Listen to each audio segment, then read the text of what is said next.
Sri Aurobindo Mira, open my mind, my heart, my life to your light, your love, your power. In all things may I see the divine. Om Sri Aurobindo Mira is my refuge. Bande Matram. The glorious discussion of this morning will be on develop faith. Very interesting topic. Almost a very touching topic. Very almost one very fundamental topic we are going to discuss this morning on how to develop faith. The topic of this morning's discussion will be on develop faith. So we are going to discuss everything from Sri Aurobindo's philosophy almost. But thing is that we are going to start in a very new manner, in a very different manner. We are going to discuss. The starting will be something from very interestingly in a very different way. So the topic we are going to discuss before going to deep, of course, in brief. So we are going to develop the story. One beautiful story. From that story we will start. The story begins like this: a man just gets married, and he is returning home with his bride, newly wedded wife. He is returning, and on the way he is actually crossing a lake in a boat. The condition is of the boat is the size is very small, and that lake actually there is a huge stream is there.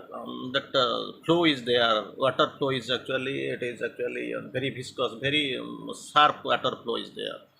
So this man, after immediately after getting married, is returning home with his wife in a boat, and it is actually that boat is crossing a lake, which is very sharp one. It is actually this is the scenario. And when about the two characteristics, the main characters will discuss. This man was a warrior and a person with very strong willpower. That is the man and that groom. And on the opposite character, that is that spouse is the bride is a woman with very much fearfulness, afraid, because it seemed almost hopeless. So these are all the contradictory characters. He is very bold. She is very meek and mild. The boat was small and the storm was really very huge, very sharp. And any moment, they were going to be drowned, because already we have seen there is a storm on the water, very too sharp and too huge flow is there. So any moment this boat will be capsized. It will actually get drowned. Actually, that time already we have known these are opposite characters, and this man sat silently, calm, quiet, as if nothing is happening. And that woman, on the other hand, is trembling. She said, "Are you not afraid?" Of course, this is a new, almost new to each other. She is asking, "Are you not afraid? This may be our last moment of life." Very fearful, very really typical in mood. This may be the last moment of our life. It does not seem that we will be able to reach the other side of shore and the other side of this life, and the other side of this actually this maternal life we are going to maintain, because this lake can't be overcome. We can't just be able to reach the other side. On some, if some not, no such miracle is happening, only some miracle can save us. Otherwise death is certain. It is it is actually panicky. The situation is very much panicky. So this man is simply smiling. That is as if nothing is happening. So silent, so confident he is sitting. Then the lady is asking couple of questions. Are not you afraid? Silence. Nothing. No answer. Are you mad or something? No answer, nothing, no reaction. Are you stoned or something? Still then no reaction. The man is sitting silently, calmly enjoying the storm. And there is storm not only in the outside but also in the heart of the lady. the spouse is finding death is inevitable, no chance of reaching the other side of the lake. The man laughed. Now itself, listening the three questions: Are you afraid? Are you mad or something? Are you stoned or something? After listening all these things, the man laughed and took his sword out of the sheath. He had a sword. Took the sword out of the sheath. The woman was even more puzzled. What is happening? What this man is doing? Is he really mad? What he is doing? What is he is doing? Then this gentleman brought the sword to the brought the naked sword close to the woman's neck, as if he was going to kill it. So close, just a small gap, very small gap was left behind there. And it was almost touching the neck. The sword was almost touching the neck. It may cut or something. There will be a something, any mishappening might happen. But anyway, he said, this gentleman is asking, like this, the woman was asking him the counter questioning, Are you afraid? Then, listening this word only after a long silence, long storm, there is calm. He started, not that external storm, this woman's nature, storm in her nature. She started to laugh and said, Why should I be afraid? This is the very glorious, beautiful asking answer. Why should I be afraid? If the sword is not in, if the sword is in your hand, why should I afraid? Because I am your spouse. I have trust in you. I believe you. So why should I get afraid? I know you love me, so you can't kill me. That is the problem. That is the real scenario. You love me, you can't kill. You can't cut me. You can behead me. You can't cut me. You can't hurt me. Then this gentleman put the sword back and said, This is the my answer to you. You are simply shouting, luxury storm, not outside storm in you. And there is also a severe reaction. That was the answer. This is my answer to you. I know God loves me. The man is answering, I know God loves me. As I love you, you have confidence that I can't kill, I can't behead you, I can't make anything wrong with you. So I know God loves me. The storm is in his hands as the sword was in my hands. So whatever is going to happen is going to be, that is for the goodness, for our good. If we survive, that good, that's good. If we don't survive, then also that's good, because there is a secret motive behind all the elements of life, all the reach of the life. There is for good, everything. The secret will can only happen. If we survive, that's good. If not, that also very good. Another way, because everything is in his hands and he can't do anything wrong. Deep, you have got trust, faith on me like this. I have got the faith and the trust in the divine. So this moral is to the story ends here, and the story, the gist is to develop faith and trust. This is the trust which one needs to imbibe, and which is capable of transforming your whole life, not only for this scenario, the present scenario, the entire life. And less want to do. That is the scenario. It is going to happen. So after speaking this, we are saying, so for this faith must be there. The divine is there. His will must be carried out. Divine will be done. So we must develop faith. Before going to the topic, I will discuss and rediscuss couple of words. I will discuss. I will define as defined by Sri Aurobindo. I want to quote it.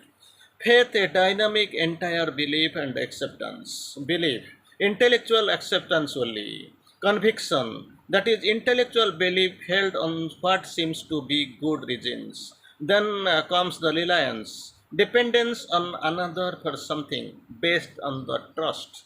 Again, what is the trust? Trust, the feeling of some expectation of another's help and reliance on the word character. Mostly in spiritual line, this is the trust in the divine. Only centering around the divine, we are moving. Divine is our beginning, divine is our end. We are moving the divine because divine is the goal in spiritual, the spiritual seekers.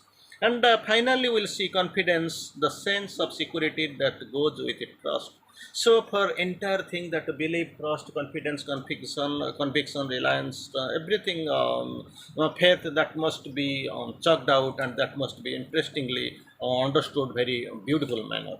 Again, we'll go for a couple of definitions, so a couple of messages from Sri Aurobindo, what Sri Aurobindo has described as trust. And Sri Aurobindo initially quotes very beautifully, trust the divine power and she will play the godlike elements in you.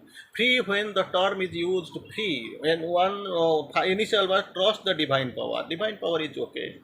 That is capital P, capital D. Divine power. Trust means there is no trust till now. A faith in things that must be, it was not. But it has to be that supreme faith must be there put on the divine power.